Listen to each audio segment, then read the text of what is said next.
Welcome to Final Whistle and good afternoon to you once again. I'm Spencer Darlington. Day 11 of the Qatar World Cup saw another astonishing upset.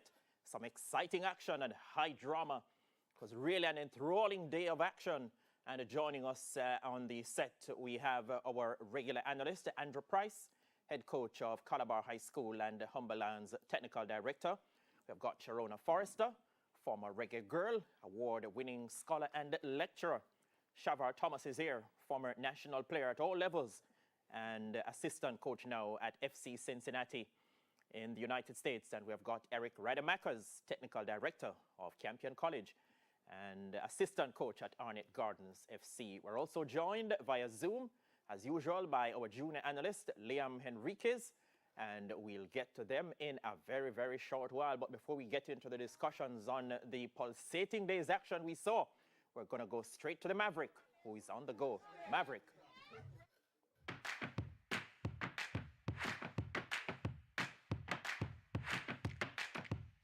Yeah. The change it, take me back. Okay. Guess the Maverick there. On the go. Are you over there? We're then on the middle of Downtown. Pernell Charles Arcade with it. And look where we find people. We in a shoe store named K&K Shoe Store. Shoes like whoa, but I know shoes are there for talk about today. You know see the shoes them. We there in the middle of some Argentina fans. Argentina fans want to say. Go on around. Alright. Hold it there a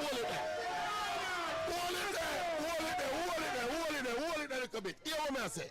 People, the Maverick on the go for the whole World Cup. And you see that set of Argentina fans here. And the most passionate set of Argentina fans me find from in the streets. So we have pick off one by one. We have to, what you say about us? What you say about that game a while ago? We have to win it. I will win it. And Messi make we win it. They bow down to him. They praise him. One, Lionel Messi, Argentina. All right, hold on there. Let me ask you something. Oh, you rate Messi, sir? Jesus, me never know Messi, but the best. He's a magician to you? Yes. He missed a penalty today, do you know? That not say him scored two of them, Mr. One day. All right, come here, my boss. See the vice man now. See the two vice man now. See the two of them have the place walking like a walking commentary in that place. What you say a while ago? Good afternoon, Mr. World Chelsea. Yes, it's an honor for me. It's an honor for me. And the world, you know. The sun shall rise and we shall shine again. One Argentina. One Messi to the world. Messi a alien. All right, well, so what is it? The man say, hey, this man has said no talk without him flag, you know. Talk to Jamaica and the world. You know, for final whistle. Look for my good. One Lionel. God and Joe. You see the World Cup here, it's going to be history. That's where Messi win it. They're going to Pelé just step off and there's no one Messi. God and Joe. The greatest of all time. All right, people. What you say? History repeated itself. We lose the first group game in the first competition of a World Cup and we came back and be a champion. Diego Maradona! All right, people, come here. See a nice lady down there. She's also an Argentina fan. She don't loud like the rest of them, but she quietly cheers me. You feel good seeing your team window? Absolutely. Wanna move. Who you follow Argentina? Messi from day one. All right, you see it? Yes, all right, big up yourself. Yeah. All right, I just want to say big up all the people in the Pernell Charles Arcade, the original Pernell Charles Arcade, and the Maverick in the place, and we're on the go, you know. And you don't know, Argentina into the next round of the World Cup. We have most happy people down here, so more than you ever find in your life. In the meantime and between time, it's the Maverick on the go.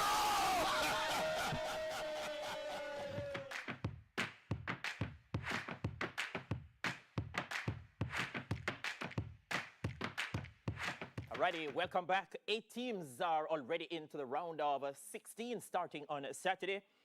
Today we had Australia, Argentina and Poland advancing, and we had Denmark, Tunisia, Mexico and Saudi Arabia packing and getting ready to take their flights to go back home. So Australia will take on Argentina on Saturday, and that's Group C winners Argentina versus Australia on Saturday. Another matchup will see Poland up against the defending champions France on Sunday. And so 8 teams already into the round of 16. The World Cup is getting sweeter with each passing day. And as I said earlier, we saw some pulsating action, absolutely pulsating action. The first match we're going to look at today is a Poland versus Argentina matchup. And that game saw Argentina winning by 2-0. They enter the game facing a must-win situation. In fact, this group was on its head entering today's final series of matches. And at the end of the day, the Argentines did what they had to do. And sigh of relief for the Argentine fans. They just did not want to see their team going home at this stage of the World Cup. So we have Andrew Price and the entire team is here. Andrew, as I said, what a fantastic day of action we saw today. Well, we predicted that it was going to be pulsating, and it definitely was. It was an interesting day, and that last game really was a coup d'etat for the entire day. You know, that Poland-Argentina game. Very sprightly game. I think the Argentine supporters must have been on the edge, but I told them not to worry.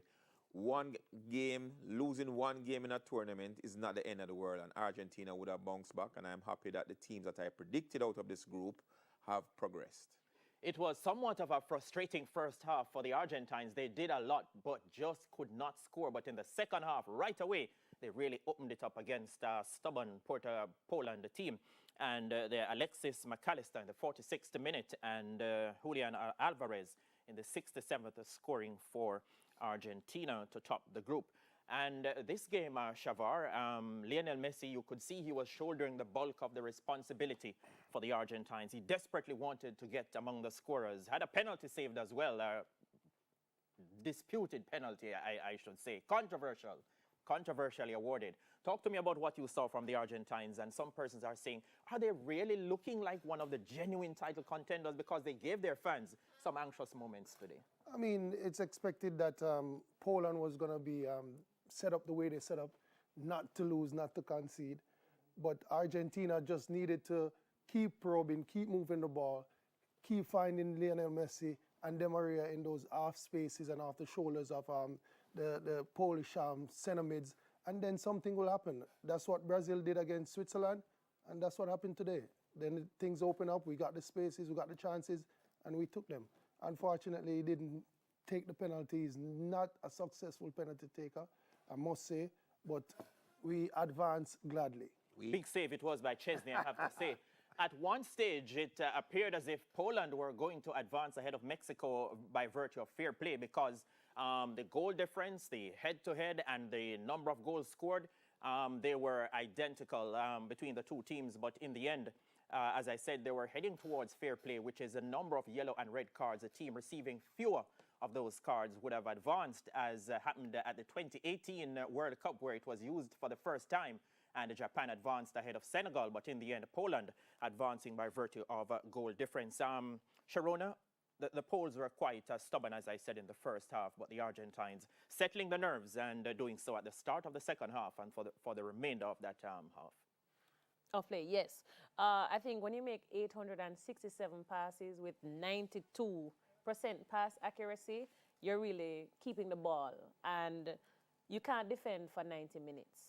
And I thought the Polish, we were having a conversation before with Eric, and thinking, you know, they must have understood that, you know, when it goes all the way down to fair play, they will win. So they came in with a very defensive mindset that I just need not to concede a lot of goals for this game. And we saw that today. And the Argentines, they just kept knocking, and then the goals came.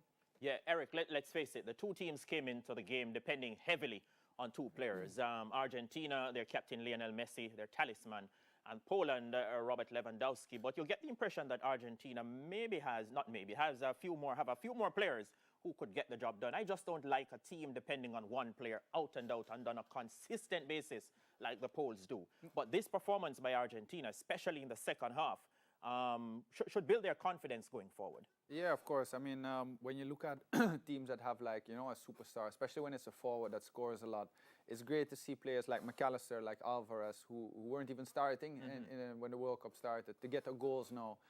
Because it takes, I know Messi knows he has quality players around him, but when you know, to the media, to the outside world, have those players take a goal and give an important win, it becomes easier for Messi because the pressure can take off.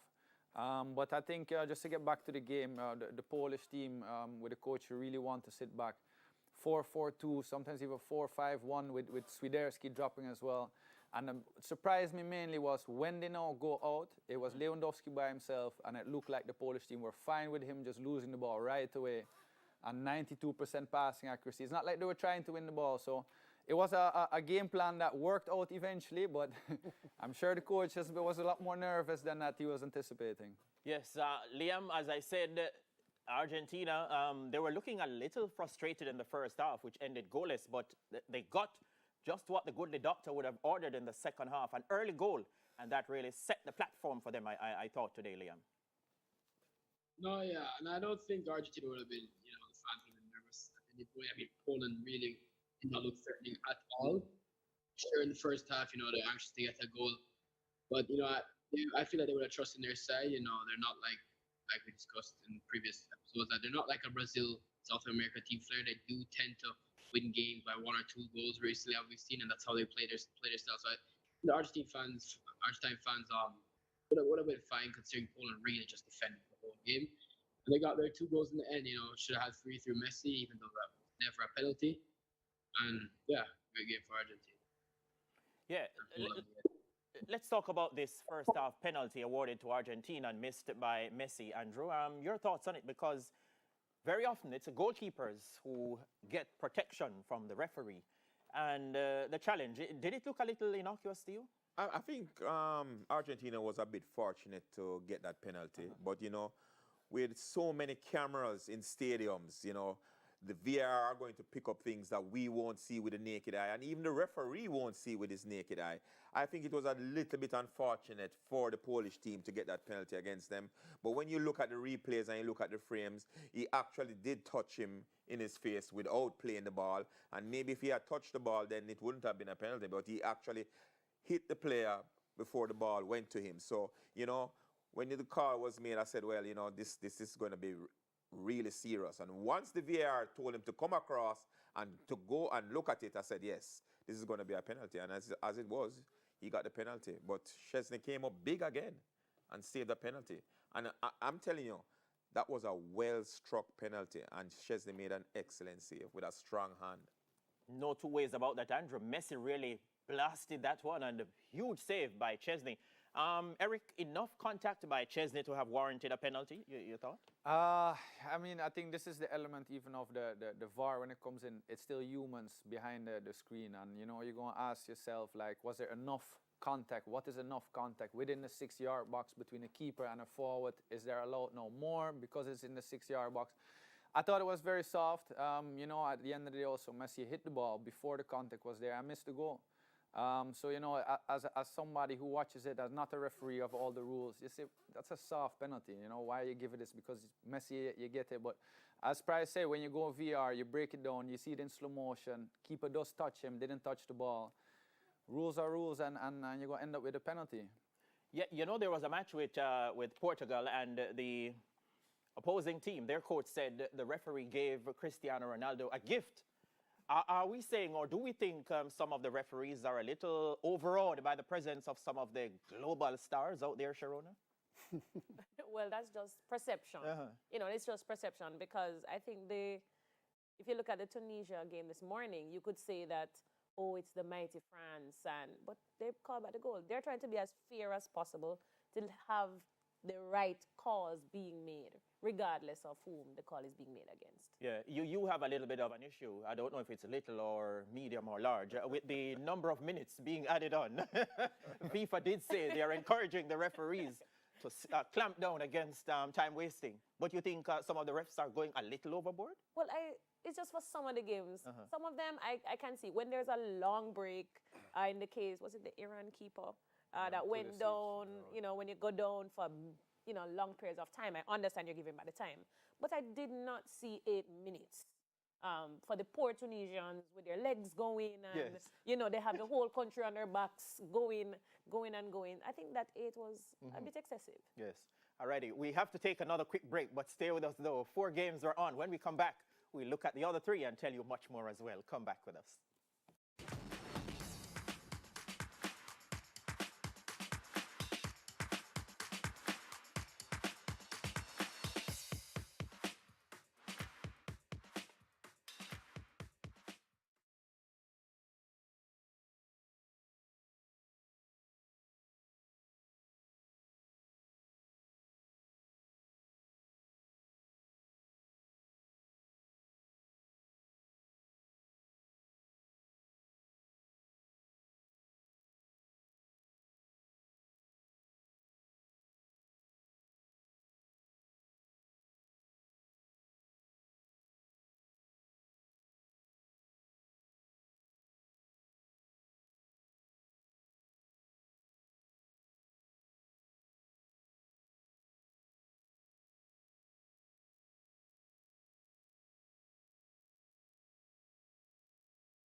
Welcome back to Final Whistle. So we looked at Argentina beating Poland 2-0 and advancing to the round of 16. Saudi Arabia took on Mexico, and that was also a dramatic game. The Mexicans got goals in the 47th and 52nd minutes, and the Saudis got a goal 5 minutes into time added, and really sort of set the cat among the pigeons in that contest. But the Mexicans, what do we say about them here, Andrew? Up and down campaign? Yeah, I don't think the Mexicans really came into this game with the proper structure to get all 3 points. You know, they weren't as penetrative as I expected in a do-or-die game. I expected them to throw the gauntlet at the Saudi Arabian. I think the Saudi Arabians played one good game for the entire tournament, and that was the game against Argentina. They have been very flat still, and Mexico should have taken advantage and scored more goals today, but they weren't fluent in attack, and, you know, now they're going home. Yeah, it's one of the teams, Shavar, many persons were expecting to really keep the CONCACAF flag flying high, but not to be on this occasion. Yeah, I expected them to advance out of the group, but today, I mean, with all the variables in this group, whether it be goal difference, fair play, they were in the right position for the taking, and they didn't take their opportunities. They didn't look potent offensively, and just never happened. The overall campaign by the CONCACAF teams, Sharon, and Mexico today, as I said, they've done well in recent World Cup tournaments and the last version as well, but I think it's hugely disappointing on their part how things have panned out for them this time. Well, remember, you know, they won this evening, but winning or just winning was not enough on this occasion. And I think Coach Price says it best. You cannot not go into such a game wanting to finish. And from the tournament has started, we realized that they had a problem up top. This is their first 2 goals, right? You can't afford that. So everything, people are drawing, low scoring, and now you're gonna go all the way down to fair play, hoping, you know, to keep that to be alive. It was too much. Eventually, it was goal difference that got them out of the competition. But Eric, the Mexicans leaving it late. They tried to get going when it was a little too late, because entering today's final series of games in the group, as I said, it was anybody's guess as to who would have advanced. And you don't really want to be in that scenario, don't you? I mean, it's just 3 matches, so, you know, if you don't win your first 2, you're in a situation where you can still lose everything in the last match. But even back to Mexico with his goal scoring, because as Sharona said, the first 2 goals, they left Chicharito at home. I think a lot was expecting from Lozano. And these are forwards or decisions, you know, with a forward leave home and a forward that you do decide that don't step up. And Mexico has so many World Cups in a row where they advance to the round of 16, and the fans really hoping we want to go further than the round of 16 this year. And they're going to end up short. So I think, you know, the team and the coach will be going back, and they're going to be under some heavy criticism. Yeah, as we have seen with a few of the teams who have been eliminated so far, their fans are anything but happy. Liam, the Mexicans, as I said, leaving it a trifle too late. I'm quite sure they would have wanted to put on a better show, being one of the co-hosts for the next World Cup in 2026, huh?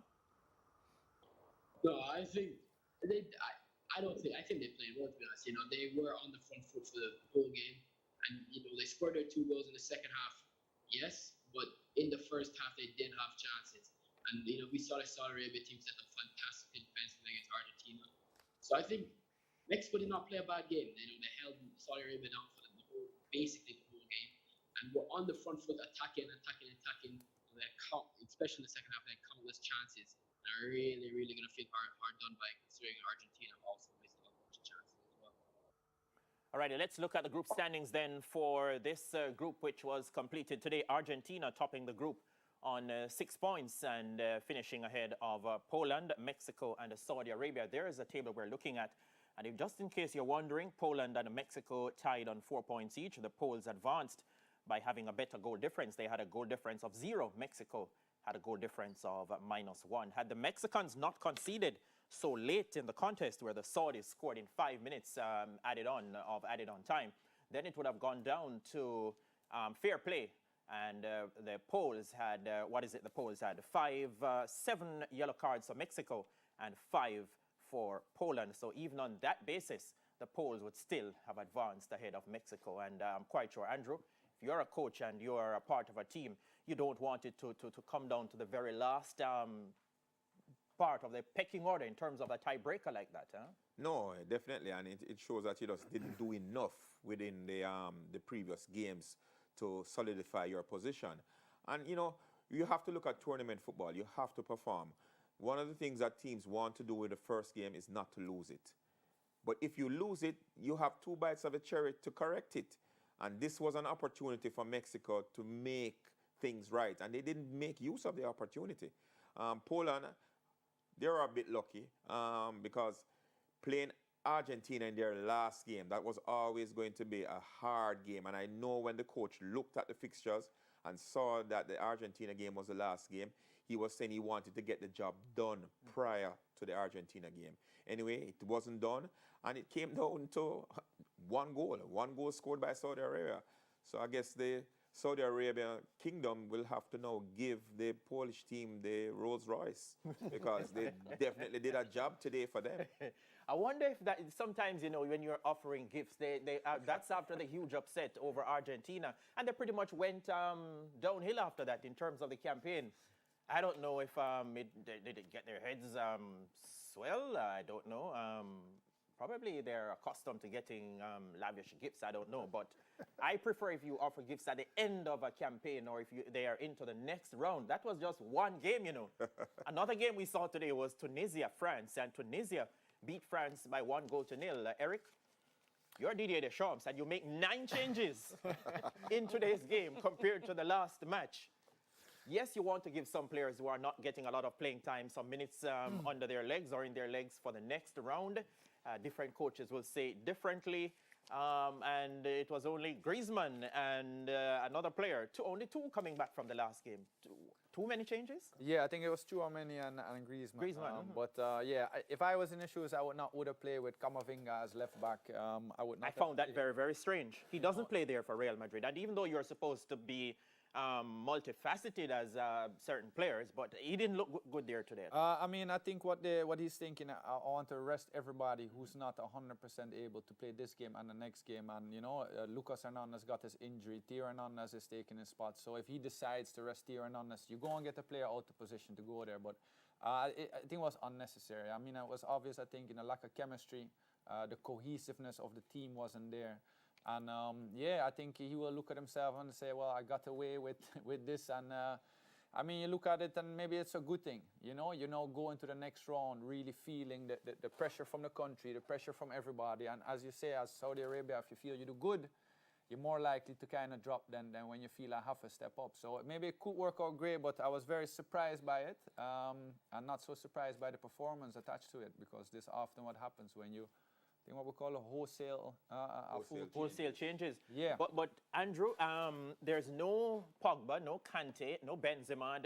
I think we're hearing that Benzema, there may be a slight chance of him coming back.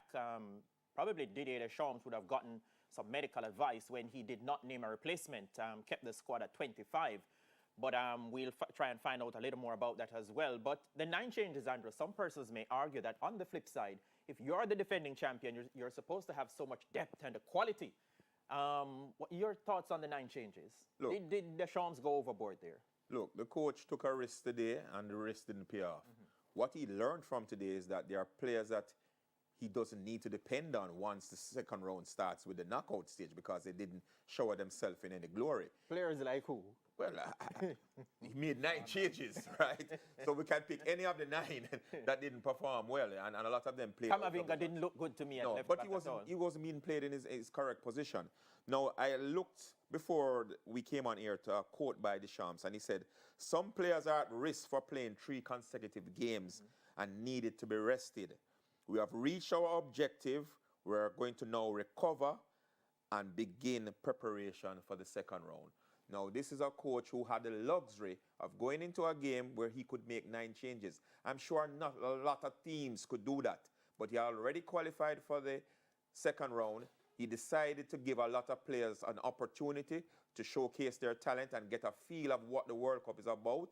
A lot of them didn't step up to the park. So he'll be concentrating on the 15 or 13 players that he needs to go into the knockout phase. So for that round of 16 clash against Poland on Sunday, Shavar, we expect the frontliners, the headline players, to return, undoubtedly to return to the fold for the French.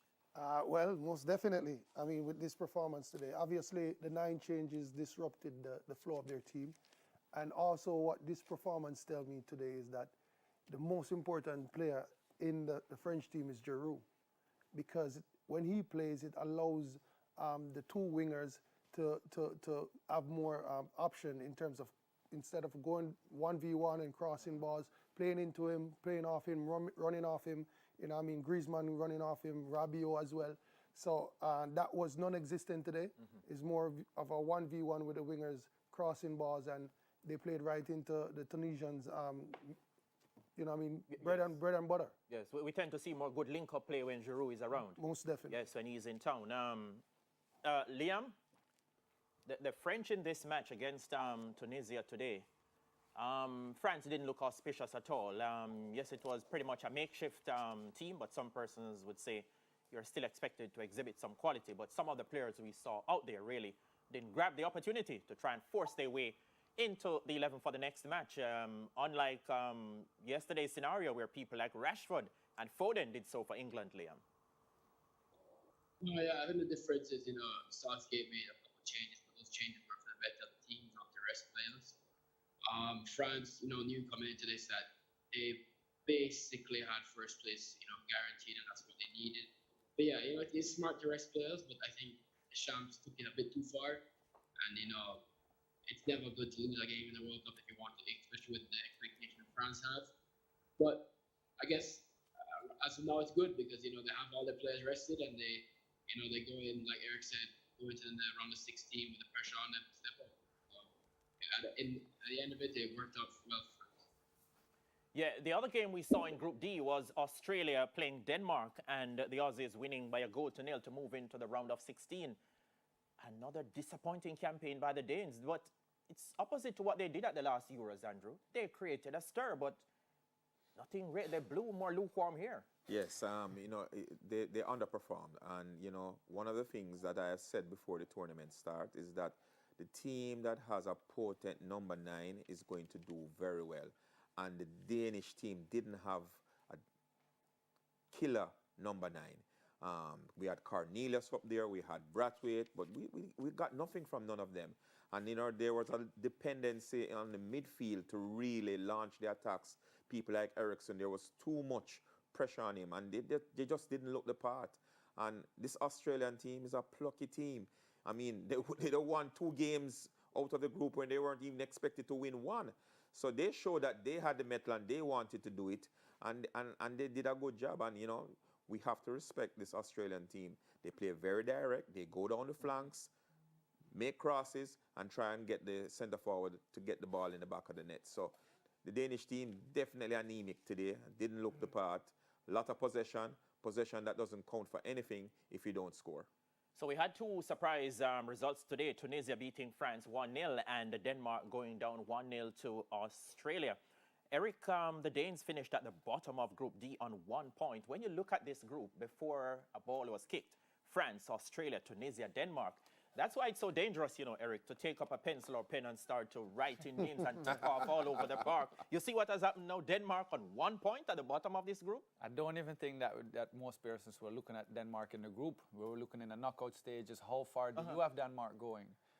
So for them to finish last in the group, I know that's a surprise for a lot of persons. I mean, I think Kohli said it best yesterday. This lives on with you forever. You might tell your grandkids, I played for Denmark in the World Cup, and they're going to ask you what happened. And I say, well, we lost and got kicked out by Australia. And I'm pretty sure even 40, 50 years from now, that will not be something you're okay with saying. So yeah, I mean, they tried in this match. I think in the first half, they had some decent interplay. They had possession. I thought Australia only had like 1 play in the first half with a long ball forward, and they got very lucky with the penalty that was offside. So, Suter take down Dahlberg, penalty, but, the offside saved them. But Australia did well. Second half, they made some change. I think they kind of switched up the formation, so Duke had a little more support up top. And, yeah, they played great according to their plan and able to come out of the group completely unexpected. So we're looking at the Group D standings, Sharon, and if you're looking at teams who are not playing up to standard at the moment and teams who haven't advanced, this is one of the huge disappointments. Denmark finishing at the bottom of this Group D, what we're looking at here. Most definitely. I think my prediction was France and Denmark, actually. But after seeing Australia pull off the win, there was a fire lit inside them that it's actually not surprising the way they came out and played today. They wanted it. And Denmark was sleeping, and Australia caught them on the counter, 1-0, and they're through. Yeah, I'm getting a pic of Karim Benzema arriving in Qatar, is it? So this looks like he could be available for the French based on what I'm seeing. I'm sure we'll get some more info on this. We're going to take another break, and when we come back, we'll open up the phone lines 733-2461. You know by now you put 876 before all numbers locally, don't you? So it's 876-733-2461, and that goes up to 6. We take a break. Come back with us for sure.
Welcome back to Final Whistle. So I'm looking at some info I got here just now, and it says Didier Deschamps, the French coach, says Karim Benzema's mooted reinstatement to the France World Cup squad is not on my mind, as he batted away rumors of the Ballon d'Or winner returning to Qatar.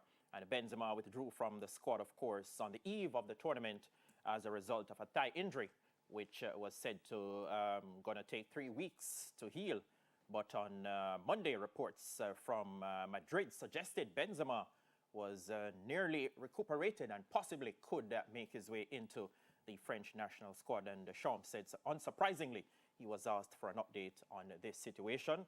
And he did say to the media, "You're looking for things," he said in response to the question on the Real Madrid forward. So we'll continue to monitor this. The telephone lines, 876-733-2461 to 6. That's 733-2461, and we go up to 6. So we're going to open up the phone lines. You can call in, tell us how things have gone for your team. If your team has gone home already, if they're still in business, and the round of 16, it's certainly taking shape. Look at what is happening now. It starts on Saturday. The Netherlands, who won Group A, will take on the runner-up in Group B. That's the United States. Argentina, the winners in Group C, will face Australia, the runners-up in Group D. And then come Sunday, we've got the winners of Group D and the defending champions France facing Poland, who finished runners-up in Group C. Turn to the other match on Sunday. It's going to be Group B winners England up against Senegal. And things are looking very, very interesting now. On Monday, we'll have more round of 16 action as well. So teams who are into the next round pretty much satisfied and they have things under control. But those who are still battling could be a little bit nervy for some of them. Croatia will take on Belgium. Canada, they are out of contention at this World Cup. Another disappointing situation for a CONCACAF team, given how they would have performed in qualifying and coming back on the World Cup stage for the first time in 36 years and getting their first goal as well. They really didn't carry on. So we're going to look at what's coming up for tomorrow now. Some matches. We have Croatia up against Belgium. That's at 10 o'clock. All sorts of information, Andrew, is coming out of the Belgian camp. We have to wonder, though, are these credible? The interview given by one of their key players, Kevin De Bruyne, and a couple of the players have come back to say someone is leaking information to the media. In fact, one person said if they ever investigate this and find out who did it, that person should not wear the national colors again. And as I said, we're seeing all sorts of reports that Courtois, for example, and De Bruyne are not on speaking terms, that Lukaku and Batshuayi are not on speaking terms, that Hazard and another player are not on speaking terms. But I don't think this great level of rumor could be spreading about so fast, Andrew, without somebody saying something or getting some inside information. But based on what you're seeing on the face of it, just on what the Belgians have done so far, they haven't looked good. And even though Hazard and other senior players are denying that there is a rift or some tension in the dressing room, things don't look to be going according to the script or according to plan for the Belgians, Andrew. Definitely. You know, there is a saying, you know, success has a million fathers and failures an orphan. All of a sudden now we're hearing all sorts of problems coming out of the Belgian camp. But definitely they have not come prepared for this World Cup. They haven't looked the part with the type of talent that they have. They haven't played well, and something must be wrong. We don't know because we're not in the training camp, but something is amiss in the Belgium camp. The Belgium team is possibly the same age as the Croatian team, yet still the Croatian team look more enterprising, look more energetic, move the ball a lot better, are more controlled, more attacking, and we are not seeing any of these facets in the game of the Belgian team. So something is definitely wrong. You know, Andrew, you, Eric and Shavar would have great experience here as coaches. If the reports are true about the problems in the dressing room, when a coach loses control of a dressing room, you know, and if you have the big egos and you can't control them, you might as well leave the job, Andrew. Definitely. I mean, one of the things is that Martinez doesn't have control, it would seem. But having a player like Thierry Henry around the team as the attacking coach and having this dilemma, it's surprising that two individuals with so much experience would allow the team to descend into this type of chaos. And it's not a good look. Not looking good at all. We have got Arain from Hanover on the lines now. Arain, good afternoon and welcome to Final Whistle. What say you? Arain? We're not hearing from Arain. Let us sort out the audio issue if we're having one. So tomorrow, as we said then, we're going to be having Croatia up against Belgium, Shavar. The Croats, they've looked pretty decent as opposed to the Belgians. So it's contrasting scenarios coming into this contest. Most definitely, but there can be surprises in all of this. Obviously, what we've seen from Belgium so far is surprising, but I'm still banking on them to come out and put in a very good performance, possibly get the win. Why? Because this team has been tournament tested and they have been together for a long while. Even if it seems like the harmony in the team is not good at the moment, I just think that those are players that have been together, been around each other. They can shrug it off. Plus, as Andrew mentioned, they have Thierry Henry on the staff, coaching staff. Big stature in football, well respected, and I'm pretty sure all of those players respect him.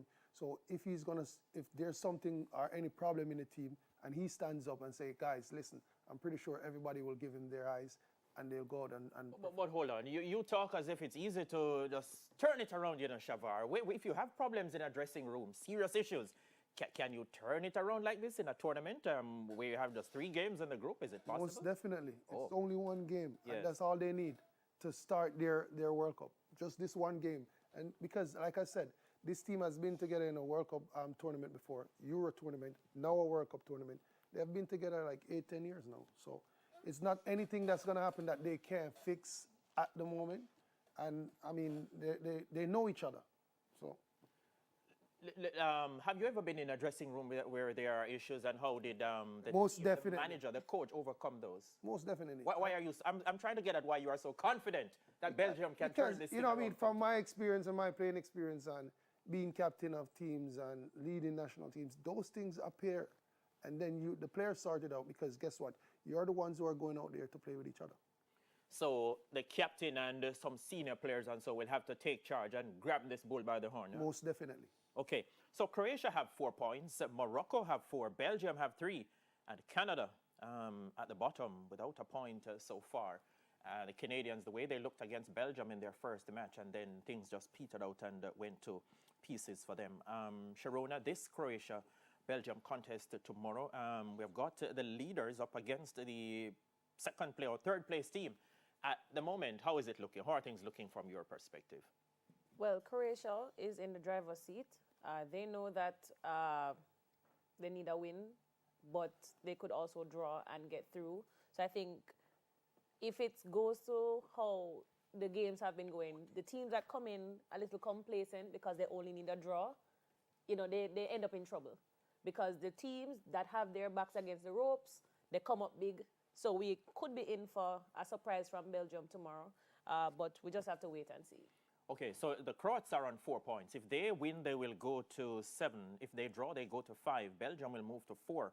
Morocco can win and go to 7. This group is still tantalizingly poised, you know, Eric. Only Canada is out of contention as we speak. Yeah, and I think Croatia, as you say, been doing good, but we can't forget the first game. It was a 0-0 against Morocco, and Croatia looked very slow, uninspirational. But I think we've learned now that Morocco is a quality team that is difficult. So we'll see. But I feel the first 4 groups that finished, I think is the favorites that end up on top. We have Netherlands, England, France, and Argentina advance, even though there were surprises in there. And just as Shafar said, during a tournament, you know, these problems can all go away with one game. And you have professionals, so, you know, if you win that game, you look at each other and say, we don't have to be friends to become world champion, but we have to put it aside for the time being. Yeah, Liam, either team here can take the easier route, just win, and confirm their place in the next round. How do you see this one panning out, Liam? Well, you know, Croatia, you know, after 2018 World Cup, we saw that as a golden generation, and we expect, not much people expect them to come in this World Cup and do much. But they've come in this World Cup, I think they're playing, you know, pretty good football. Again, we saw against Canada, they played fantastic, fantastic. They really looked like they wanted it, you know, like on the front foot, pressing. And I think this game against Belgium will be, you know, the same. You know, they're an experienced team. They know they need to come in, and they know they against a Belgian side that still has quality. They can't play for a draw. It's not their playing style either. So I think they'll come out and, you know, try to play the same football they played against Canada. It's going to be an interesting game. I would probably predict a draw, if I'm being honest.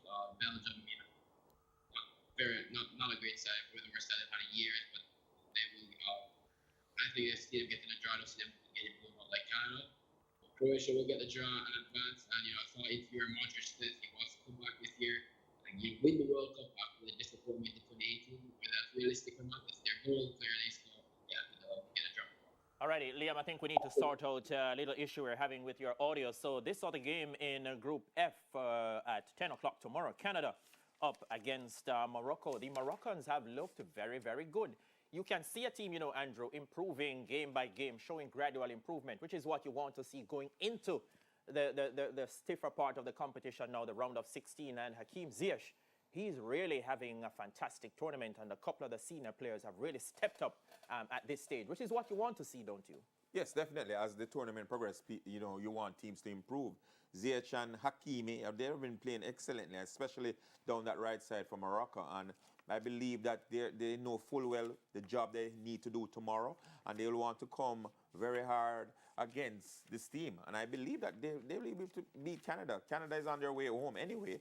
They haven't collected a point all tournament, and it's going to be very difficult to get them up for this game tomorrow. I think Morocco needs this game, and they're going to come out playing very hard and get the 3 points. Before we take the break, Andrew, the Canadian coach, was he a little too brash? Is he a little too unorthodox, or that's his natural personality? Because he really revved up some opponents, and they are saying, look where you are now, and look where we are. Coaches are different personalities, and that's the way he coaches, and he has done very well to get Canada where it is. Now he needs to just look at the rest of the time period that he has to prepare the team for hosting the World Cup in 2026. When we come back, we'll hear from Shavar, Eric, and Sharona on Canada versus Morocco, and there are 2 more games as well, Japan, Spain, and Costa Rica, Germany. We'll look at those. Come back with us.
Welcome back to Final Whistle. So, Canada will take on Morocco at 10 o'clock in the other game in Group F come tomorrow. The Croats have 4 points, Morocco have 4, Belgium 3, Canada at the bottom without a point. Shavar, you seem to think, what are you saying? Canada can win this match? Definitely. All they need to do, I mean, they need to save face, pride, put a smile on their faces going home. And I think if they put a full 90 minutes plus minutes performance, they should get the victory. Who needs it more? Canada. I just don't see the Canadians again turning around this one based on how they looked in their last game. You can see some teams, Eric, that the confidence level is dipping a bit. Things didn't go according to plan. They looked all over the shop at times as if they had forgotten about the game plan, if there was one. They just looked like a dismantled unit to me. I don't have this confidence that they can come up against this Moroccan team, which is beginning to look like a well-oiled machine, Eric. Yeah, I mean, I think they can learn a lot from this World Cup, you know, including this match that's coming. And, you know, you have certain players that are on the team that will definitely grow a lot from this. But when I look at the Morocco team, even though they come off a big energy now, could then beat Belgium, they still need a result in this game. You know, as much as I think the only way they cannot advance is if the other game draw and they would lose. They need a result. It's not like France, they advanced already. And I think I want to highlight Amrabat, who's been playing in that middle position there for Morocco. And he's somebody that I don't think you can give it a 99%. He will be on you and he will make sure that you go hard. Or even in a friendly against Qatar, I think he will make sure it's like a World Cup final. So I think Morocco will really keep that energy. And you know, Canada will try to still put on a good show for our friends in America, you know, and Canada and Mexico, you know, to keep it alive for 2026. But I like what I see from Morocco and see how far they can go. Liam, let's see if your audio is better now. Here's another group where it's absolutely fascinating with only one team out of the reckoning entering tomorrow's business. Yes, you know, Canada, I'm pretty sure Canada, Qatar are only 2 teams that have been knocked out. Well, you know, prior to match week 2, or match week 2, yeah. But yeah, this World Cup has shown that, you know, unlike others, you know, teams are still in and the group stages have been very, very, very surprising. You know, things have happened where to keep teams in it where you could never predict it. You know, Saudi Arabia winning and then losing their next 2, Japan winning, then losing to Costa Rica. But yeah, Canada will play with hard. They don't have a point yet. So that they'll go into that game thinking, look, if we can get 3 points here, we can possibly finish third in the group, and that's still a good result for them. So all is not lost for Canada, even though they can't qualify. So they will definitely go out, full strength and try to win the game. Morocco, let's see what they can do. Impressive against Croatia, impressive against Belgium. And honestly, I do see Morocco winning the game, and I expect a pretty high-scoring game considering Canada have nothing to lose. Here's another interesting group now, because at 2 o'clock, Japan will take on Spain. That's in Group E. Spain out front on 4 points, Japan 3, Costa Rica 3, Germany on 1 point at the bottom of the group. Who would have thought that we would have been looking at Germany now, Andrew, lying in this position? Japan beat the Germans and then came back and lost to Costa Rica, and this group has really opened up now. Look at what's happening heading into this contest tomorrow, Japan, Spain. Well, I believe that Spain has been the form team in the World Cup. They have looked the best. Even in the draw against Germany, they looked very ominous. They moved the ball around a lot. They had possession. Their strikers were moving off the ball, and they look a very fluent team. It's going to be very difficult for Japan to get something out of this game. I believe the Spain juggernaut is now up and running, and they're going to make life very hard for the Japanese tomorrow. Yeah, I know 2 ways about that, Andrew. Shavar, this Spanish outfit is riding high on confidence. The coach, they're saying he has so many talented players at his disposal. One like Ansu Fati is yet to see any action, and they're clamoring for him to get into this mix. They're looking good. You can't just look at some teams and see them playing an excellent brand of football. No, for sure. Spain is there, right up there. For sure. They have been the #1 team so far in terms of the performance and how they play, and offensively they're hard to contain. I mean, everything that you would want to see in a team, they're showing it. I'll expect nothing but a win for Spain against Japan. Yeah, Spain, clear cut for them to beat Japan, Sharona? Clear cut for Spain to win. I think Japan gave it away with the loss. They gave away those 2 points they gave away their point against Germany. And now, these are against Costa Rica? Against Costa Rica, sorry. They lost to Costa Rica, Germany. 1-0, and, that kind of turned everything on its head because they Yes. thought they were cruising and just needed like a draw. And so I think Spain will win it for sure, but let's see what happens with the other games. Costa Rica will take on Germany in that other game. The Germans have a point. When you don't have matters in your own hands, Andrew, your destiny is not in your own hands. That is a huge spot of bother you're in. Yes, but Germany is a pedigree team, and I believe that they'll come to the party tomorrow. They have no choice. They need to get 3 points tomorrow, and they have enough quality. They have underperformed so far in the World Cup, but it's now or never. And I believe that with the quality they have, they should be able to overcome a Costa Rica team who have really played very defensively, taken 1 shot at goal for the entire World Cup and have scored luckily. So I don't believe that you'll see too much offensively from the Costa Rican team, and Germany might just be able to squeeze in. Yeah, so if Germany beat Costa Rica, Germany will move to 4 points. By doing that, Germany would have to hope that Spain beat Japan, Eric, to get into the round of 16. Again, their destiny not in their own hands at this stage. Yeah, I mean, we'll see. Even I think when it reaches certain results, goal difference might even matter. So I think Germany will be well motivated to kick in some goals and then hope Spain does his job. I'll be looking to see whether Germany decides to start with Müller up top, or whether they say, let's go with this striker because we really need goals in this game. So that might be a point. Eric, look here. Müller has passed his best now, huh? I mean, even with Müller, then so they why is play with Germany still Havertz. depending on Müller at this stage, Eric? Well, we can talk about Netherlands again, why they still have Blind. But we see a lot of coaches that hold on to the players that have delivered in the past. Yes. And Müller, no matter what we say, he has delivered in the past for both club and country. And it's something that we see a lot of coaches hold on to. I mean, I would change up at times as well and even use Müller different or as I say, limit his playing time. But I think the coach really likes Müller in his starting lineup. We're running out of time, Eric. So who your margin of victory for this contest here? For Germany, Costa Rica? Yeah, I would say a 4-0 for Germany. Liam, quickly. 2-0 Germany. Sharona? Germany. Okay, and Andrew? Even if it's 1 goal, Germany needs to win the game. It's important for them to win. Shavar, Germany will win. By what margin? I would say 3-0, only if they start, Sonny. Oh, if not a draw? But if Leroy not- if Sané not- starts, you yes. reckon they will be in good business? Yes. Okay. It might very well happen. He's a supremely talented player, so let's see if he will get in and what he will do. We know him from his Man City days at Bayern Munich.